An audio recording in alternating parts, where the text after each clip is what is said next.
말씀과 얼굴만으로도 정말 팩트체크를 하면서 신뢰를 주시는 서울시 의사의 서연주 정책이사님이 오늘 또 나와 주셨습니다.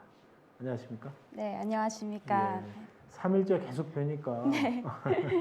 지금 익숙해졌습니다. 시민들도 좀 안심한다 이런 댓글들도 올라오고 있고요. 네. 또 우리 서연주 이사님의 팩트, 그러니까 뭐 여러 가지 그 객관적인 연구 논문이나 자료들을 함께 보여주시면서 팩트 체크를 해주니까 네. 신뢰감이 높아진다. 네. 이런 얘기를 하는 분들도 아우, 있습니다. 예, 다행입니다. 어떻습니까? 지금 뭐 사흘째 피곤하지 않으세요? 처음보다 많이 익숙해지고 네. 또 이제 팩트 체크하는 과정이 너무나 중요한 일인 것을 알고 있어서 예. 그래서 아주 의미 있는 시간인 것 같습니다. 예. 자, 그러면 오늘 그 준비하신 내용 어떤 겁니까? 네, 이제 코로나가 확산세가 지속되면서 가짜 뉴스도 이제 범람을 하고 있는데요. 제가 이제 이런 가짜 뉴스들을 보면서 참 당황스러운 상황들은 뭐냐면 이 네. 겉으로 보기에 굉장히 과학적인 증거들을 표명하고 있다는 겁니다. 이제 과학을 빙자한 조작 정보가 늘어나고 있는 추세인데요. 네. 마치 SF 영화에나 나올 법한 음모론 같은 이야기들을 오늘 준비해봤습니다. 예, 그렇군요. 아, 흥미진진한데요. SF 영화에 나올 듯한 음모론. 자, 첫 번째 팩트 체크할 내용 어떤 겁니까? 자, 이거는 이제 많은 수유하시는 어머니들께서 이제 네. 걱정하시는 부분인데요. 네. 코로나 감염되면 모유색이 바뀐다라는 사실입니다. 잠깐만요. 코로나가 감염되면 모유색이 바뀐다. 이런 거네요. 예, 네. 이게 이제 한 SNS에 올라온 사진을 보시겠는데요. 네. 이제 미국 뉴저지주에 거주하는 한 여성이 올리는 사진입니다. 예, 지금 나오네요. 사진 네. 자체가. 1년 전에 코로나19 감염된 후에 모유색이 연녹색으로 바뀌었다며 사진을 올렸는데 네. 이제 보시면은 오른쪽 그 모유 같은 경우에서 약간 연한 녹색빛을 띠는 것을 볼 수가 있고 이게 코로나 감염 후에 예. 이제 추출한 모유라고 합니다. 예. 이에 앞서서 이제 국내 맘카페 등에서도 이런 이야기들이 동일하게 나왔습니다. 예. 이제 국내 커뮤니티에 올라온 사진인데요. 예. 백신 2차 접종하고 24시간 후에 유축을 했더니 초록색 모유가 나왔다. 네. 이제 초록색 모유색이 도는데 화이자 접종 때문이냐 이런 이야기가 있어서 걱정된다. 예. 라는 이제 경험담과 함께 사진들이 올라오면서 이런 두려움들이 확산되고 있습니다. 예. 지금 두 가지 자료 사진을 봤어요. 하나는 미국 산모의 사례고 두 번째 사례는 말하자면 국내 맘카페에 올라온 사진이라는 거죠. 그런데 진짜 이 코로나와 녹색 모유가 연관이 있는 겁니까? 사실 이제 모유 색깔은 어머니가 먹는 음식이나 이제 섭취하는 뭐 약재 등에 따라서 이제 많이 바뀔 수가 있는데요. 그러니까 먹는 거에 따라서 다르다는 거죠. 그렇죠. 이제 미국의 모유 수유 학회 공동 참여자인 루스 로런스가 쓴 책에서 보시면 이 책은 이제 모유 수유 의료계를 위한 가이드라는 책인데요. 통상 수유를 시작할 때 나오는 젖인 전유는 푸르스름한 흰색을 띠고 후유는 이제 크림색이 또는 흰색, 같은 흰색이라도 약간 색깔의 차이가 있을 수 있고요. 네. 종종 모유색이 변하게 되는 이유는 엄마가 섭취한 음식이나 약품 등과 관련이 있다는 것이 이제 저자의 설명입니다. 네. 그래서 모유를 먹는 아이의 이제 소변 색이 또 따라서 변하기도 하고요. 네. 그래서 책에 따르면 이제 빨간색과 노란색 색소가 들어간 뭐 선키스트 오렌지 소다 음료를 마실 경우에는 핑크 혹은 핑크 오렌지색 모유가 나오는 경우도 있다. 이렇게 이제 표현을 하고도 있고 이 녹색 모유도 여러 건 보고가 된 게 있습니다. 이제 게토레이나 다시마를 비롯한 해조류, 건강식품의 천연 비타민이 이제 녹색을 띠는 경우에 녹색 모유를 이제 나타나는 경우도 있고요. 네. 이제 여드름 치료제로 사용되는 미노사이클린이나 약재 같은 경우에는 이제 검정 모유를 나오게 하는 사례도 있다고 책에서 밝히고 있습니다. 네. 이렇듯이 이제 모유색이 바뀔 수 있는 요소는 매우 다양한데요. 피곤하거나 비타민을 먹으면 소변색이 바뀌잖아요. 네. 그런 것처럼 모유색 또한 이제 몸의 컨디션이나 섭취하는 음식의 종류에 따라서 바뀔 수 있고 이게 이제 현재 여러 가지 밝혀진 데이터에 따르면 이제 모유를 먹는 아이나 그리고 산모의 그리고 어머니의 몸에 어떤 의학적으로 큰 영향을 미치지 않기 때문에 너무 네. 걱정하지 않으셔도 될 것 같다는 설명입니다. 예, 그렇군요. 팩트 체크 첫 번째, 모유 백신을 맞고 나서 색깔이 변했다라고 관련 사진들을 올려놓고 백신과 연관 있는 거 아니냐라는 그 음모론에 대한 지금 팩트 체크를 하고 있는 겁니다. 우리 서현주 이사님께서 의사 선생님이시거든요. 정확하게 얘기한 것은 산모가 먹는 음식의 여러 가지 종류에 따라서 마치 우리가 소변색이 변하듯이 저도 가끔 음주를 할 경우에 다음날 색깔이 좀 다르더라고요.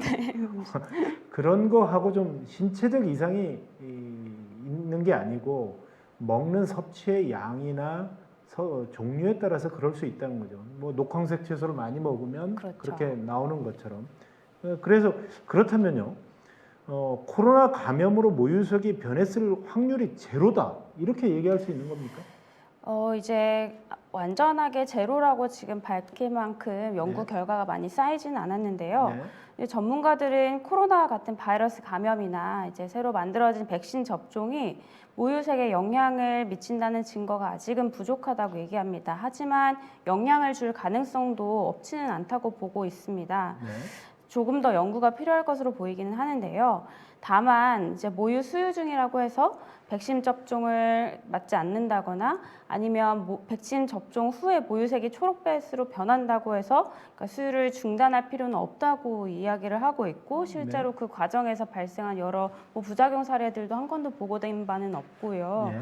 실제로 국내 질병관리청하고 미국의 이제 질병통제예방센터인 CDC에서 보고한 것을 보면 엄마에게 형성된 항체가, 그러니까 엄마가 백신을 맞고 형성된 상체가 모유를 통해서 오히려 아기한테 전달돼서 아기를 보호하는 데 도움이 된다 하면서 이제 모유 수유 중인 산모에게도 코로나19 백신 접종을 적극적으로 권하고 있는 상황입니다. 네.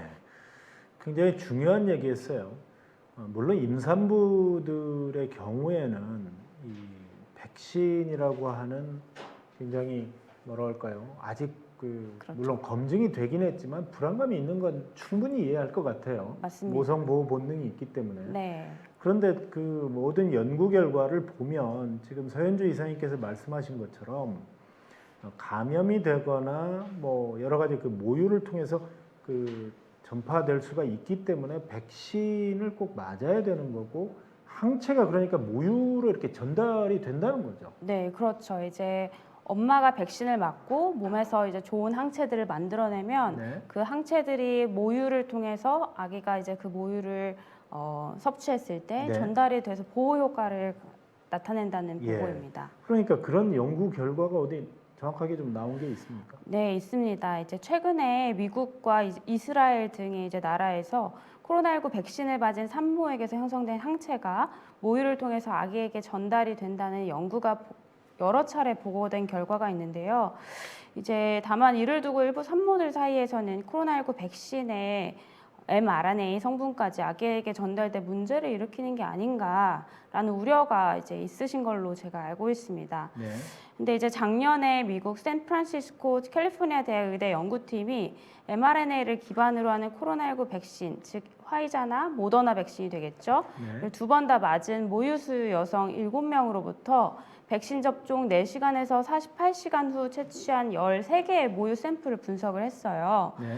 이 샘플들에서 단 하나의 모유 샘플에서도 백신 관련 mRNA 성분이 검출이 되지는 않았고요. 즉 백신의 성분이 아니라 그러니까 백신 자체에서 주입된 그 바이러스 조각이 아니라 네. 백신 접종 후에 엄마의 몸에서 자연적으로 형성된 항체가 아기한테 전달된다는 이야기고요. 네. 그래서 모유를 통해서 그 바이러스 조각들이 전달이 되는 게 아니라 좋은 항체들이 전달된다는 사실을 안심하고 이제 백신 접종을 하셔도 되겠습니다. 예. 그런데 이제 한 가지 또 산모들 입장에서는 접종을 하고 바로 모유를 보게 되는가 이런 생각을 할 것 같은데요. 네, 접종 후에 바로 그 모유를 수유를 하셔도 아무 네. 문제가 없고요. 예. 접종과 시간 간격이나 모유를 먹이는 간격을 둘 필요도 없습니다. 네. 접종 후에 이제 열이 나서 타이레놀을 먹어도 모유 수유에서 타이레놀은 이제 안전한 약제 분류가 되기 때문에 모유를 수유하신 데는 크게 걱정하지 않으셔도 될 것 같습니다. 네. 지금 유튜브에 이제 생방송으로 진행되는 와중에 여러분들께서 댓글을 많이 주시는데요. 봄봄님은 임산부의 모유색이 먹는 음식에 따라 달라진다고요. 그렇기도 하나 보네요. 산모들이 음식을 가려 먹는 이유가 있었네요. 이렇게 얘기를 주셨고요. 그다음에 또 어떤 분은 출산한 지 오래돼서 관심받기였는데 모유가 먹는 거에 따라 핑크색도 나올 수 있다니 신기. 그리고 또 제 주변에 임신한 친구들 백신 걱정돼서 못 맞고 있는데 오히려 아기에게 도움이 되는 건가요? 라고 얘기하셨는데 아까 도움이 된다는 거죠. 네, 이제 뭐 임산부 같은 경우에는 이제 뭐 아직까지 연구가 진행되고 있는 바긴 한데 네. 일단 뭐 다양한 연구 결과에서는 뭐 항체 형성 후에 이제 전달돼서 예방 효과를 고려하였을 때 권고한다고 이야기를 하고 있고 여기서 이제 발표한 모유 수유를 하고 있는 이제 어머니들 같은 경우에는 적극적으로 예방 접종을 권고하고 있습니다. 네, 그렇군요. 첫 번째 팩트 체크 모유를 말하자면 지금 첫 번째 코로나에 감염되면 모유색이 바뀐다라는 그거에 대해서 결론적으로는 사실관계가 아니다, 사실이 아니다라는 얘기를 지금 말씀해 주셨습니다. 자, 두 번째 팩트 체크할 건 어떤 겁니까? 네, 이제 두 번째는요. 백신에 발암 물질인 산화 그래핀이라는 게 들어있다라는 사실입니다. 백신에 발암 물질인 산화 그래핀이 들어있다. 산화 그래핀 우리가 일상에서 들어보기 좀 어려운 용어인데요. 어떤 네, 겁니까? 어려우시죠? 산화 그래핀은 이제 그래핀 옥사이드라고 하는 이제 탄소 원자의 얇은 막에 산소 분자가 붙어 있는 신소재 물질을 뜻하는데요. 예. 반도체 원료로 쓰이기도 하고요. 일부에서 이제 시중에 유통 중인 이제 모든 백신에 이 암을 유발하는 독성 물질인 산화 그래핀이 들어가 있다라는 글과 영상이 이렇게 보시다시피 온라인 커뮤니티에 반복적으로 공유가 되면서 오해를 불러일으키고 있는 것 같습니다. 잠깐만 지금 화면을 읽어보면 긴급 속보 백신 성분을 조사해보니 99%가 산화 그래핀이었다. 사실 이런 정보들이요. 제 과거 경험으로 보면 젊은 사람들은 오히려 잘 믿지 않는데 네. 70대 뭐 80대 이런 노인분들이 카톡을 통해서 서로 참 많이 저런 맞아요. 정보들이 왔다 갔다 하더라고요. 그러신 것 같더라고요. 그런데 사실 카톡을 통해서 저런 정보들이 오게 되면 연로한 부모님들이나 홀로 네. 사는 분들은 정말 사실로 믿을 수밖에 없어요. 맞아요. 그래서 저런 부정확한 정보들을 카톡으로 공유하는 행위 자체 다시 한번 화면 띄워주세요. 저 화면 자체 여러분 기억하셨다가 이와 같은 내용은 절대 사실이 아니다. 지금 보이시죠? 저런 것은 사실이 아니다라는 건데요. 어쨌든 그 과학적으로 그럼 한번 팩트 체크를 해보겠습니다. 진짜인가요? 이 주장은 과학적으로 사실 제대로 검증되지 않은 내용을 바탕으로 사실을 왜곡한 가짜 뉴스입니다. 네. 이 각종 검색 사이트에 산화 그래핀이라는 검색어를 넣으면요 영상 하나가 나오는데요. 이 네. 캡처본을 한번 보시겠습니다. 예. 같이 보시겠습니다. 네. 뉴스 앵커처럼 보이네요. 네, 영상을 보면 스튜 피터스라는 개인의 인터넷 방송에 이제 국제보건경제학자라고 자처하는 제인 루비라는 여성이 출연해 충격적인 정보라면서 소개를 하고 있는 장면인데요. 예. 화이자 백신에 산화 그래핀이라는 화학 물질이 다량 포함되어 있다고 하면서 산화 그래핀이 인체에 치명적인 독성 물질로 세포 안의 모든 것을 파괴한다라고 주장을 하고 있습니다. 근데 이분은 뭘 믿고 저런 주장을 하고 있는 건가요? 그래서 제가 조금 찾아봤는데요. 이 보고서들에서 나온 바에 의하면 이 제인 루비는 지난 6월 말에 공개된 스페인의 알메리아 대학 파블로 캄프라 교수의 보고서를 근거로 들고 있습니다. 캄프라 교수가 자신에게 이제 배달된 밀봉된 화이자 백신 병 속의 성분을 광학 현미경과 전자 현미경으로 분석해보니까 산화 그래핀이 나왔다는 것인데요. 예.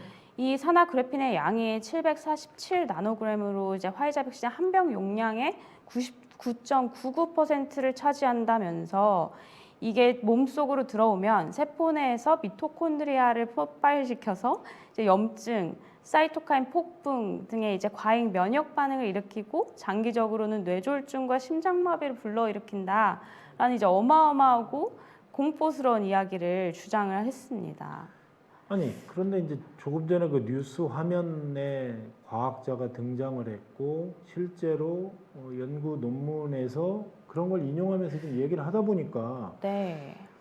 그럴듯하다 이런 생각이 드는데요. 그렇죠. 이게 얼마나 이제 왜곡할 수 있는지에 대해서 예. 여실히 보여주는 사례라고 알 수 있는데요. 예. 일단 이 논문 자체는 대학 자체에서조차도 승인을 얻지 못한 비공식 논문입니다. 네. 중간 보고서 형태로 주로 프로젝트를 의뢰한 사람에게 진행 중인 사안을 보고하는 방향으로 작성을 하는 서류인데요. 네. 캄프라 교수 같은 경우는 이제 논문에서 택배로 받은 화이자 라벨이 붙은 병에 들어있는 현탁이 0.45ml를 분석을 했다고 설명을 했고, 네. 이 보고서 3쪽에 따르면 병은 출처를 알 수도 없고 사실 추적도 되지가 않아요. 보통 우리가 어떤 연구 보고서를 작성을 할 때 이런 여기에 쓰인 시약이나 시약의 출처나 아니면 양이나 아니면 제조 사 이런 것들을 다 표기하게 되어 있거든요. 네. 근데 이런 것들이 전혀 되어 있지 않고 또 병의 내용물이 진짜 화이자 백신인지조차도 이제 확인이 불가능한 것으로 보인다는 이야기고요. 사실은 누군가 이제 병에 백신이 아닌 다른 물질을 넣었을 가능성도 배제할 수가 없고 오염되었을 가능성도 배제할 수가 없는 거죠. 네. 예, 또 이제 캄프라 교수는 이제 전자현미경과 분광현미경으로 살펴본 병 속의 내용물 이미지하고 기존의 과학 저널에 발표된 산화그래핀 이미지를 비교를 했는데요. 네. 이 보고서의 12쪽에 나오는 페이지의 이미지를 보시면 지금 자료에 나오는 거네요. 왜? 네, 여기 자료에 나오는 것인데요. 이제 둘이 서로 이제 보기에 높은 유사성을 보여주기 때문에 병 속의 내용물이 물에 이제 산화그래핀이 존재할 가능성을 증명한다라고 결론을 내리는데 여기서 이제 그런 과학적인 오류가 생기는 겁니다. 동시에 분석 대상 자체가 출처를 알 수가 없는 표본인데 불구하고 그리고 과학적 연구를 위해서는 이제 더 많은 표본들에 대한 검출이 필요한 것이고요. 그리고 네. 그냥 일반적인 이런 형태 차이로만 가지고 이게 산화그래핀이라는 것을 이제 검증하기는 좀 어려운 부분이 있지 않나라는 판단이 들고 그래서 이 현미경을 통한 관찰 분석의 내용물이 산화그래핀이 포함됐음을 입증할 결정적인 증거는 제시하지 못한다라고 본인도 논문에서 그 보고서에서 인정을 한 바 있습니다. 네. 서현주 정책이사님께서 지금 말씀해 주셨지만 모든 논문은 기본적으로 출처와 정확한 실험 대상의 소스를 정확히 밝히는 게 중요합니다. 네. 그런데 이제 조금 전에 말씀하신 것처럼 이 당국의 그러니까 학자들 내부 그러니까 본인이 몸담고 있는 대학의 동료 연구진에게조차도 네. 검증을 받지 못한 어떻게 보면 논문으로서 논문의 자격 요건을 전혀 갖추지 못한 그렇죠. 그런 내용이라는 거죠. 네. 그래서 우리가 흔히 뭐 네이처지나 아니면 권위 있는 네이처지나 란셋이라고 하나요? 그렇죠. 그 뭐 사이언스. 의료 전문가들이 검증하는 그런 사이트에서 수많은 과학적 결과들을 서로 검증하고 모든 그 과학 논문은요 인문 논문하고는 좀 달라서 예를 들어서 과학 논문의 경우에는 A와 B를 투입했을 때 C의 결과가 수백 번, 수천 번을 실험을 해도 똑같은 누구나 다른 사람이 맞습니다. 해도 그 결과가 나와야 논문으로서의 인정이 되는 겁니다. 같은 조건 하에서 했을 때 그 논문이 정당성을 얻을 수 있는 거거든요.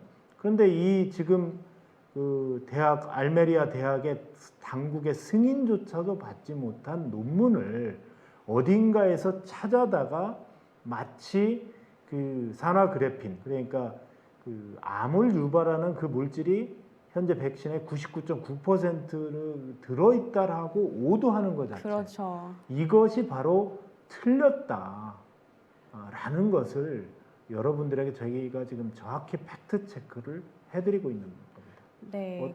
네. 그리고 사실 이 산화그래핀이란 물질은 액체에 굉장히 쉽게 풀어지는 구조이고 인체 효소에도 잘 분해가 되는 특성을 가지고 있어요. 예. 그래서 일부에서는 암 진단과 치료에 쓰이기도 하는 신소재입니다. 예. 그렇기 때문에 이게 미토콘드리아를 파괴하고 세포 자체에 엄청난 독성을 일으켜서 문제를 일으킨다는 사실 자체도 네. 가짜 정보라고 보실 수 있겠습니다. 예, 그렇군요.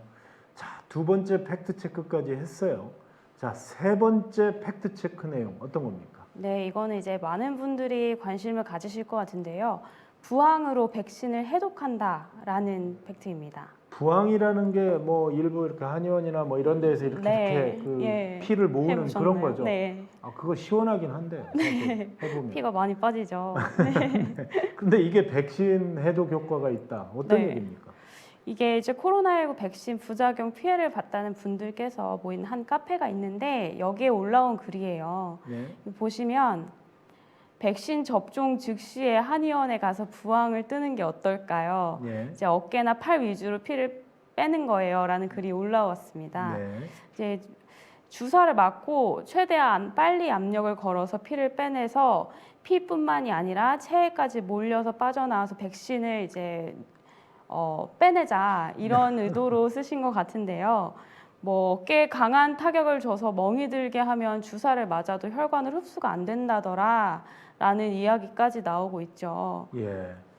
아니 그런데 이제 저 글상으로 보면 글을 읽어보면요. 그대로 화면 좀 띄워줘 보세요. 백신을 맞아놓고 또 그 피를 또 빼려고 한다? 네. 그 왜 그런 거죠? 부항이 약물을 빼낼 수 있다는 거 이건 뭐 맞는 건가요? 불가능하죠. 일단 확실히 말씀드리면 불가능합니다. 예. 왜냐하면 이제 부항은 아마 많이 보셨다시피 항아리처럼 생긴 관통에 네. 음압을 조성을 해서 피부에 붙여서 그러니까 피 하에 있는 이제 미세 혈관들을 이제 터트려 가지고 피를 빼내는 그런 치료법이라고 할 수가 있는데요. 네. 부항은 이제 피부와 인접한 모세 혈관에만 작용을 합니다. 네. 하지만 코로나19 백신은 근육 주사예요. 다들 맞아 보셨으면 아시겠지만 네. 상완에 이제 삼각근이라는 부위에 주입이 되는 건데요. 네. 백신은 항체 형성을 위해서 바이러스 조각인 항원을 주입하는 행위고 이 주사를 맞은 뒤에 수분 이내에 몸의 전신의 혈관을 통해서 약물이 흡수되면서 이런 면역 반응이 일어나기 시작합니다. 네. 그래서 백신을 맞고 전신 알레르기 반응을 관찰하려고 병원에서 15분 정도 대기하라고 하잖아요. 네. 그래서 15분이면 사실 전신 혈관을 통해서 이 약물이 흡수가 되기 때문입니다. 네. 접종 후에 이제 병원을 떠날 때는 이미 약물이 체내로 흡수된 이후이기 때문에 그때 부항을 맞으러 가셔도 빼내기가 어렵고 그 빼낼 이유도 없고요, 사실은. 네. 그렇게 보시면 되겠습니다. 예. 저희가 여기서 이제 팩트 체크를 하면서 정확히 말씀드릴 것은 부항이 뭐 효과가 없다 이런 게 아닙니다. 부항이라는 건 한의원에서 고유의 어떤 질병을 치료하는 네. 하나의 검증된 그 단계이기 때문에 일부 뭐 미국의 해외 유명 스타들, 스포츠 스타들도 동양적인 이 부항을 통해서 몸을 치료하는 경우들을 자기 인스타에 올려놓고 실제로 효과를 보는 거기 때문에 네. 지금 서현주 이사님께서 말씀하신 것처럼 부항 자체가 효과가 없다는 게 아니고 부항이 백신을 맞은 뒤에 그것을 피를 모아서 빨리 빼내면 부작용을 줄여줄 수 있다. 지금 네. 이것이 팩트가 아니다. 네. 이 부분을 지적하신 거죠. 네, 부항으로 맞은 백신을 다시 빼낼 수 없다. 그러니까 도배두부를 다시 빼낼 수 없다 이런 이야기인데요. 예, 그렇군요. 네, 자, 그런 부분들을 여러분들이 좀 정확히 아셔야 되고요. 그다음에 우리가 앞서 밝힌 산화그래핀이 뭐 어떤 전혀 근거가 없다라고 말씀을 드렸는데 일부에서는 또 인터넷에서 이것 빼는 방법도 돌고 있다고요? 네, 이게 정말 가짜 뉴스가 많이 영향을 미치는구나라는 걸 제가 이렇게 찾아보면서 알게 됐는데요. 네. 저희가 방금 짚었던 그 산화그래핀이라는 소문을 믿는 분들이 그럼 이걸 빼내야 되는데 어떻게 빼내야 되나 고민을 하다가 생각해내신 게 이제 바로 자석입니다. 어떻게 보면 되게 기발하다고 볼 수도 있는데요. 자석이요? 네, 백신 접종 후에 자석을 대서 산화그래핀을 몰리게 하고 부항을 떠서 피를 뽑아내면 이거를 이제 빼낼 수 있다라는 이야기가 떠돌고 있는데요. 그래서 부항기에 미리 자석을 붙여놔라라는 설명도 있어요. 앞서 말한 대로 백신 내에 산화그래핀이 있는 것도 거짓이고요. 그리고 그렇기 때문에 이걸 통해서 산화그래핀을 빼내야 된다는 것도 거짓 뉴스이고 빼낼 수 있다는 것도 거짓입니다. 네. 미국의 이제 질병통제예방센터 CDC에서 미국 내에 승인된 코로나19 백신에는 모든 금속성 물질이 포함되어 있지 않다고 밝혔고, 네. 따라서 금속성 물질 포함되지 않은 백신 접종 부위에 이 자석을 들이댄다고 해서 아무런 일도 발생하지 않는 그런 이제 결과를 보시게 될 텐데, 다시 한번 이런 부분들은 명심해 주셨으면 좋겠습니다. 예. 여러분 한번 생각해 보십시오. 이 백신을 어느 나라에서 만들었습니까? 미국이나 또 영국의 아스트라제네카, 또 러시아에서 또 만들었고요. 그 다음에 뭐 중국에서도 만들었지만 이 백신 자체에 대한 여러 가지 효능과 연구 결과가 롱텀의 어떤 효과에 대해서는 아직 연구 효과가 검증되지 않은 건 사실입니다. 그런데 그럼에도 불구하고 미국이나 영국 뭐 수많은 나라의 지도자들과 뭐 돈 많은 갑부들도 모두 백신 맞고 있거든요. 그분들이 자기 재산이 수조 원씩 되는데 검증이 안 되면 맞겠습니까? 그렇죠. 그렇기 때문에 조금만 뒤집어 생각해 보면, 상식적으로 생각해 보면 여러분들이 정말 정상적으로 갈 수 있는데, 이런 가짜 뉴스가 그럴듯하게 퍼지고 있다는 거 참 심각한 인포데믹이라고 하는 어떤 네. 정보의 과용에 따른 부작용을 우리가 실제로 지금 현장에서 느끼고 있는 겁니다. 그런데요, 이런 생각도 들어요. 이 정도 노력 정도면 네. 차라리 그냥 백신을 안 맞는 게 낫지 않느냐. 그러게 맞습니다. 네, 이제 그런 사람들은. 네, 이제 백신 접종 후에 생길 이상 반응이 두렵고 그렇기 때문에 맞기 싫으신 분도 있을 거라고 생각은 해요. 네. 하지만 백신 접종을 통해 결국엔 이제 도처에 깔린 코로나 바이러스의 위험성에서 조금이라도 자신을 예방하고 보호하기 위해서 이거 백신 맞는 거잖아요. 네. 근데 오히려 맞고서 이런 비과학적이고 위험한 행동들을 한다면 무슨 소용이 있나 이런 생각이 듭니다. 네. 이제 부항도 사실 엄연한 의료 행위예요. 집에서 스스로 부항을 뜨거나 면허가 없는 사람에게 침습적인 행위를 하는 것 자체는 의료법에 저촉되고 또 무엇보다 스스로에게 위험할 수 있습니다. 네. 특히 몸에 상처를 낸 뒤에 피를 뽑아내는 이런 습식 부항은 무균 처리가 되지 않은 곳에서 시술할 경우 감염 위험이 상당히 높고요. 네. 실제 제가 의료 현장에서 근무할 때 이렇게 부항이나 사열 후에 이제 빈혈이 생겨 오신 분들도 있고 뵀었어요. 예. 그렇기 때문에 괜한 오해로 이런 일은 제발 안 하시면 좋겠고, 의료 현장에 수혈을 못 받아서 돌아가신 분들이 상당히 많은데 부항 대신 헌혈을 고려해 보시면 어떨까요? 그렇군요.